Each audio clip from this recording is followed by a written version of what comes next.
Well, yeah, according to the fake polls, because are we supposed to believe them? You know, and there's a part of me that I mean, I'm going to vote, but I'm also going to pray that we have white hats inside because, the tech companies are going to try and intervene. And it seems like I just feel like just within the nature of how things have been going in this country and just knowing the background of Texas, that I don't even really believe that Beto is really close to Cruz. Right. So it's only like Austin, some parts of San Antonio, maybe Houston that has a huge like a lot volume of Beto supporters, but I feel like he has a really good PR team. You know, PR teams are everything nowadays. You know, they create the illusion of things. And he's very, you know, he's been on all of these talk shows. HBO did a special on him. Vice has done a special on him. He was on Real Time with David Bill Maher. He was on a few other, like late night talk shows. That's all PR stuff. And then they're putting out, press saying, oh, can Beto O'Rourke, win against Ted Cruz? And, and I think that they're really setting it up to look like that he has a lead on Cruz, and he's even not lead, but he's close to Cruz. So then the tech companies can step in and switch it, and it won't look like it came out of nowhere, because even I was couriering for a while too, and I would have to drive a lot outside of Austin, and I didn't see the support outside of Austin for Beto O'Rourke that I saw in other cities that I would have to drive through. I'd have to drive sometimes an hour away, So Corpus Christi, there, like when you first mentioned his name, I was like, Beto, like I had to think. I was like, who?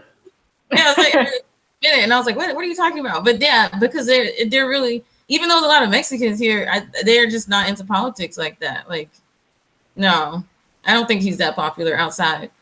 Outside, of those cities. Like Houston, Austin, probably. I'm in Dallas, Fort Worth. They're pretty conservative up there, so I doubt that there's a lot of people up there that's for him, even though it's kind of liberal.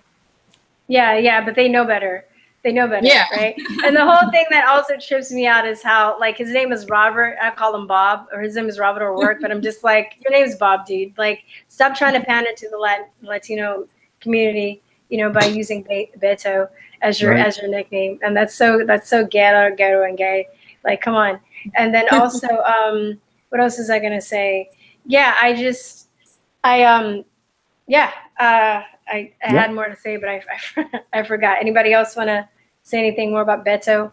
Well, hey, that was good work, Promethius. I have to say, you got a lot of good information. I didn't know some of that stuff. So but see, I really can't stand Beto because I agree with Truth or Talk. He's kind of he seemed like a Hispanic Obama or whatever, and and it's all every single time. Every single time I turn around, it's like. All these Democrats and even some Republicans, but all these Democrats, they act like they're the next Messiah, and they stand up on their damn soapbox, and they try to claim this moral high ground, like it's king of the hill, and it's ridiculous, because when you look at the policies, like I just read, you see that their intentions are the complete opposite from what they're projecting.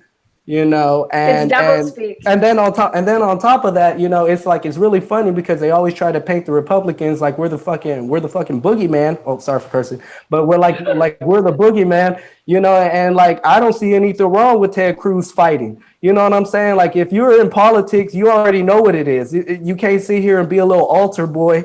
I mean, you're gonna debate, you're gonna argue, y'all gonna have disagreements, y'all gonna y'all. That's how it is, politics is messy, and I'm sure everybody understands that, Yeah, and the same thing, even with his name, right? I can see like how he's trying to pander to the Latins because they know that they're losing the black vote. And even if you go to his website's in, like, he has an option to totally translate his whole website in Spanish. So I'm like, who are you catering to? And then he also offered to debate Ted Cruz in Spanish. I was like, well, what about the other people that don't speak Spanish? How are they going to know, what he said? I was like, oh, it just gets on my nerves so much. I can't stand his butt. And then he said he's gonna take steps to impeach Trump. I saw in an interview that he said that he was gonna do that if he gets in. So a lot of these people, you know, it's like they rounded up all the butthurt Hillary supporters. I wouldn't even see that, and that's his audience, right? Because I don't even see. It seems like a lot of Bernie supporters, they were like almost there. They have, you know, generally speaking, it seems like they have a better head on their shoulders than the Hillary supporters or the people that support Hillary. Man, I think they're just gone. Like, you know, they're gone, man. they're zombified, man. It's so. So they got Florida these zombies next. Just fooling them, you know, huh? Are we talking Florida next? I didn't know if you were. Oh, Mike, I'm sorry. Yes. You can't leave out Florida, guys. Come on. I'm sorry. I thought you got everybody else. Okay. Oh, we got Mike Emma. We're just going. I just can't stand Beto so much. I just want to. You know, we're not talking about the road. We're just talking about how much we hate Beto. This whole. No, I'm just kidding. Yeah. Yes, Mike. You know, go. Beto sounds like beta. Actually, yeah, but, I know. Anyway, no, as you guys are talking, I'm just kind of listening and hearing. I'm like, there's like a breadth of diversity of politics across California, Texas, and Florida. And, you know, Florida is extremely unique because, you know, it's a swing state. So swing state politics, there's a lot of moving parts. And I'm really happy to be engaged in it because last week I went to a, first of all, we have two important races going on. We have a Senate race where there's a Democrat already in there, Bill Nelson. He's a huge anti-Second Amendment guy. After the Parkland shooting, he's the one that went to that CNN town hall and was like, you know, talking to Dana Loesch and trying to get all these like young, impressionable kids to think that guns kill people. He literally said that. He's like, and it's a soundbite they used to like run campaign attack ads against him. He's like, at the end of the day, the gun is what is going to do the killing. And I'm just like, see, this is liberal speak right here. I'm picturing like yeah, like the gun is what actually kills the person. It's not the person that pulls the trigger. It's the gun that does it. So anyway, he's in Senate right now, but our former governor, soon to be former governor, Rick Scott, he's a Republican. He's going against him, and hopefully we can flip that seat red. And then I think even bigger race is our seat for his replacement for governor. So we have Andrew Gillum, which is a far left, George Soros backed candidate. This guy is being investigated by the FBI. I looked at his platform and he's been very transparent with what he wants to do. He wants to expand healthcare. He wants healthcare for all. He's going to raise the taxes. He wants to abolish ICE. He wants open borders. He wants to impeach Trump. He's talked about that. And he wants to ban assault weapons. So Florida is the most pro-gun state in the union. And so you would think that, man, there's no way this guy has a shot because Florida hasn't had a Democratic governor in like at least 30 years. And not only that, he's the most liberal to ever run. He wasn't even supposed to make it as far as he did. He wasn't even supposed to make it out of the primaries, but he got a shot in the arm from Bernie Sanders and then Soros funding his campaign. So he made it.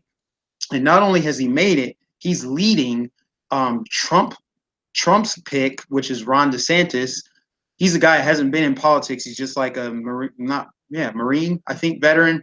And basically, Trump handpicked him and said, yeah, this is my guy. So he surged in the polls, but he's losing to this guy. So you have to wonder why. And so when I went to Ron DeSantis's meetup or his meet and greet in Tampa last week, I was talking to people. They're like, the reason why Gillum's winning is, for one, he's got the funding. He's got all these backers and donors. He's also a black guy. So naturally, you guys know how this works with identity politics. He went right for that at the beginning, like, oh, they're just trying to, right after he won, he's like, yeah, I'm a black man and I'm disgusted by the racism and blah, blah. Then he's got all kinds of celebrities campaigning for him, coming down here doing concerts. Hillary endorsed him. Obama endorsed him. They've got all of these celebrities. Diddy said something about him. See, this is their way. This is what they do. They appeal to emotion because they know they can't win on policy. Florida's a low tax state, and I think he's going to have to implement a state income tax in order to pay for this socialist program that he wants to implement. But the other thing that they're doing that's super strategic down here is they're appealing to the Latin vote. So that hurricane that hit Puerto Rico last year, right, Maria? Well, we have a whole lot of refugees in Florida from Puerto Rico, and Puerto Ricans vote overwhelmingly Democratic. We also have a lot of Cubans here. Cubans vote overwhelmingly Republican. So it's going.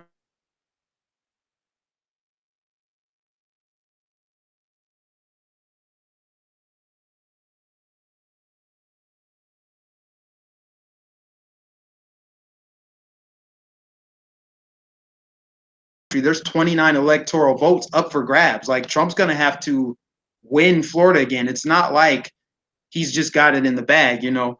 And that's what I like about Trump is he knows better than to go out to California. He's not going to flip California, but he's also not doing what Hillary did, which was take advantage, you know, take for granted the states that she did have. Trump's still campaigning in West Virginia and Kansas and all these other like super conservative states are going to vote for him regardless. Oh, conservative Mexican, I think you got to mute your thing. I'm hearing feedback. But yeah, so I lost my train of thought. Sorry. So yeah, Trump is actually going to have to campaign in Florida because 29 electoral votes up for grabs. And with this election being super close, going down to the wire, I don't know how it's going to play out. The polls showed that Ron DeSantis was losing by 9 points, but he recently pulled even. So it's pretty much dead even right now. But you guys need to be watching Florida's election, because if it flips blue, that is not good. Even if we do take the House or the Dems don't take the House, it's still not going to be good for 2020 if the biggest swing state is blue. And there's also this other kicker. The next governor of Florida is going to be able to appoint 3 justices, 3 Supreme Court justices for the state of Florida. We have 3 retiring in 2018 or 2019. So whoever wins is going to have a huge advantage to sway the future of Florida. Like, if Florida becomes a blue state permanently, that's not good, because Democrats then know, all right, we have California, 55 electoral votes, boom. Florida, 29, New York, 29. They're trying to flip Texas. I don't see it happening, but with open borders, it could easily happen. Between open borders in Texas and people coming over from Cali, you know, those liberals trying to flee, they're just going to vote for the same shit that they left, which is stupid, obviously. But if Texas, Florida, New York, and California all are blue states voting Democrat, will a Republican ever truly win again? So that's why I say, like, Florida, we have to keep Florida red. So even though you guys don't live here, please do whatever you can to get this information out, because people are kind of freaking out down here. You have a lot of conservatives, like super hardcore conservatives, that are going to turn out, but then you also have a lot of elderly seniors. They may not be able to get to the polls, so people are offering to drive them to vote. Just a lot of different things going on, but that's pretty much it. I don't want to take up too much more time on this so we can move to the next topic, but Florida is going to be huge for 2018 and for 2020. Wait, I want to Georgia. I'm sorry, go on. What are you saying? I was going to throw something in there for Georgia real quick. Like, when you really look at this, a lot of people don't really look into different politics. Me, myself, I'll look into every single politician and know everything in and out. But if I just look at the surface, majority of the people on the Democratic side, they give you a pipe dream. The one that's on the Republican side, like Kemp right now, I'm looking at the sites and like comparing them, talking about building businesses, putting Georgia people first and things of that nature. So pretty much on the conservative side, they're trying to pretty much help the average citizen be able to get their footing together on an even playing ground. And, you know, there's some Democrats that promise all the time, and they're just not going to come through it. They're going to ban ICE, all types of craziness, like the mayor out here in Georgia. I'm almost positive we're going to easily get it in Georgia, simply. I mean, but I think that this red wave is bigger than what it's expected to be, and it's going to come real hard. Pause. Hey, Mike, what you're saying, so according to the information you're saying, the socialist is winning by the polls in Florida? Yeah, well, it's a dead heat right now, but and you know, I try not to look too much into the polls, because you know, the polls said something else for 2016, and so people said don't put too much stock in the polls, but I still kind of did initially. That's why I was kind of freaked out, like, damn, he's ahead 9 points, even though this guy got backed by Trump, and it's already a red state and it's a Republican state. Even though it's a swing state, Florida's still a Southern Republican state. But with the shifting demographics and after that hurricane, there's so many Puerto Ricans here, and Gillum's a black guy, so that matters. He's going to carry the black vote overwhelmingly just because skin color. So DeSantis has to work twice as hard just to win Florida, whereas if he just had, let's say, even a white establishment Democrat he was running against, it'd be a breeze for him. So I think his campaign kind of was lagging, and now it's catching up now that he's finally starting. He's gone into attack mode, so he's exposing Gillum for some of his ties. He's tied to some, like, I guess it's radical, arguably whatever, radical Islamic group, and it's anti-Semitic. And then also he's being investigated by the FBI, or he's being investigated by the FBI. He says he's not being investigated by the FBI. It's people around him, but they had undercover FBI agents that went on a trip with him because he was using like taxpayer dollars to fund personal expenses and stuff. So for people that say that they're not for, they don't believe in voting for the lesser of two evils, there's absolutely the lesser of two evils. Like, why would you want someone who's already corrupt having more of your money by increasing your taxes? So that's more evil than someone taking less of your money and being corrupt, because humans are going to be corrupt if they're in power. So why would you vote for the person that wants more power? So that's this guy. He's running for governor, and people are freaking out about it. And there was something else I was going to mention too as it relates to this guy. So he's trying to raise taxes. He's being investigated by the FBI. He wants sanctuary. He wants Florida to be a sanctuary state too. So it's just kind of, there is so much about it that you can't even like, I can't even like make a list of it and keep track of it all, because it's too much and there's too many moving parts. And with it being a month to go, it feels like it's going to be a photo finish. It's going to come down to the freaking wire.